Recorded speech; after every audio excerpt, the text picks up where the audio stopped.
Demon Secret doesn't want to overextend, opts to pull back. It's Valen on the opposite side. Izu down to 6 HP, but still swinging, still finding value.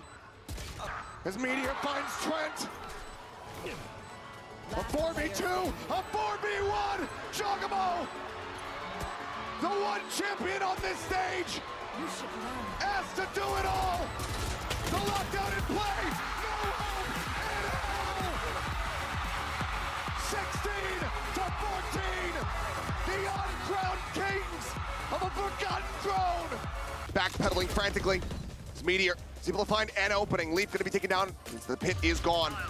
2v3, but immediately the dimensional drift brought to bear by Jogamo. Can just sprint over that snake bite and spots both players out. Drift expiring, Valen arriving! Jogamo on the peak finds stacks before the pit can bloom. 30 seconds left. Meteor now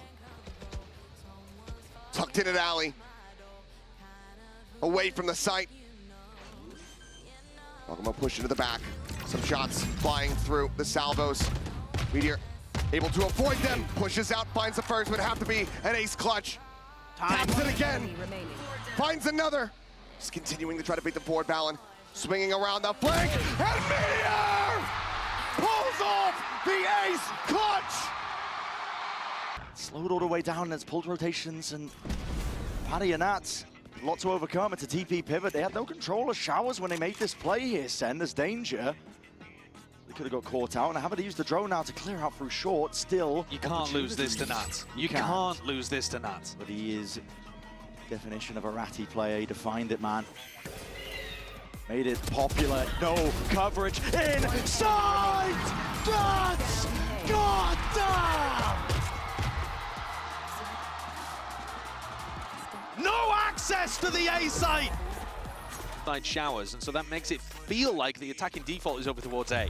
So they're trying to call this rotate, find a timing where G2 still only have 2 players defending B. Jungwon's got good info here. Dimensional Drift's going to be used, but already go button pushed off, but not enough to deal with these thorns as well. The salvos and the Utah that's going to be sailing over. It's going to be stopping them in their tracks up and over though, and not anticipating that Durka would be up onto that high ground.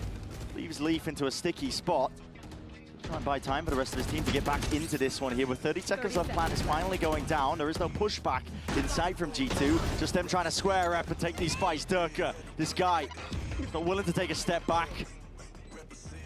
Wants to take the fight and he wants to take it now, but he has slowed it down and he is essentially the sole recipient of this site. He's got to try and hold this one down. First line of defense. Oh my God, he might just be the only one necessary. What a beast!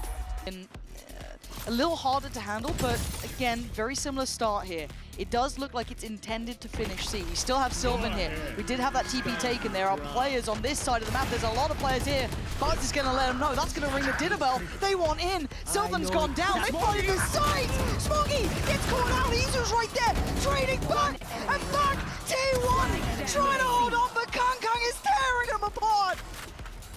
Has he read this? I got the spike. Has he got an idea? Kang, are you serious right now? Oh my God. Both of these players, brilliant in their own way. Kang daring Stax to take a look. Stax, he says he'll have a go, but Kang, just that bit better. Keeps EDG with a gap in the lead. For that. 3v4. Needing to find value, and value has been found. Mako going to be taken down. Stax looks for a little bit more. Izu gets a second. Woo! Escapes into the dimensional drift. Narrowly escaping, just trying to buy some time as Meteor with that Vandal. Looks to try to prevent this spike plant. 7 seconds remaining. Flashback finding Meteor. Rotates around towards back sight. Izu finds a third, and he gets the fourth. The monstrous Red Bull clutches Izu. Moment over moment. Makes every correct call and ties it at 4-4. And by the slimmest of margins with the timing on the dimensional drift.